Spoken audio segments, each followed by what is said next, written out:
কটা করে দেবো? 20 টাকা প্লেট। আগে খাবে, টাকা পরে। ভালো লাগলে টাকা দেবে, ভালো লাগবে না চলে যাবে। হ্যাঁ,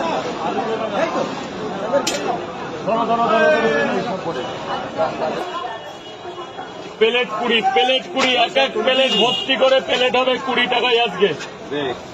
একটা পার্সেল করবে। হ্যাঁ, কোথায় স্যার?